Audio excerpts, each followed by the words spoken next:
మొత్తానికి లగచర్ల ప్రధాన A2 నిందితుడు జైలుకు వెళ్ళడం జరిగింది. నిన్న దాడి ఘటన తర్వాత తను పరారీలో ఉన్నట్టు అందరికీ తెలిసిన అంశమే. ఈ వార్త మొత్తం తెలంగాణ రాష్ట్రం మొత్తం చక్కర్లు కొడుతూ ఉంది.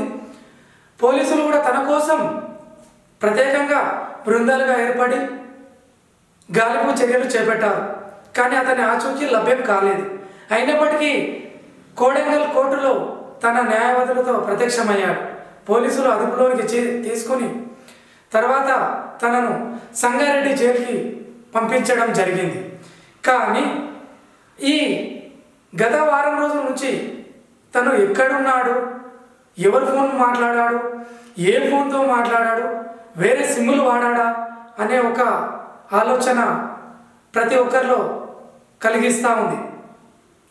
కాబట్టి తను మాత్రం ఏమంటున్నాడంటే సురేష్ రాజ్ తను ప్రజల కోసం పోరాడతానని, ప్రజల సమస్యలకై ప్రభుత్వాన్ని ప్రశ్నిస్తానని, తను జైలుకు వెళ్ళిన రాకెట్ అంత వేగంతో తిరిగి వస్తానని ప్రత్యక్షంగా తన మాటల ద్వారానే తెలపడం జరిగింది. అందులో ముఖ్యంగా లగచర్లలో జరిగినటువంటి అధికారులపై దాడిలో దాదాపు 56 మంది దాడి చేసినట్టుగా సమాచారం ఉంది. అందులో జైలుకు వెళ్ళిన వ్యక్తులు సురేష్ రాజ్తో A2 నిందితుడైనటువంటి సురేష్ రాజు, అతనితో పాటు మొత్తం 28 మంది జైలుకు వెళ్ళినట్టు సమాచారం ఉంది. ఇంకా వెళ్ళే వాళ్ళు అవకాశాలు ఉన్నాయా, ఇంకా కొంతమంది పరారీలో ఉన్నారా అని పోలీసులు చెప్పే సమయం ఉంది.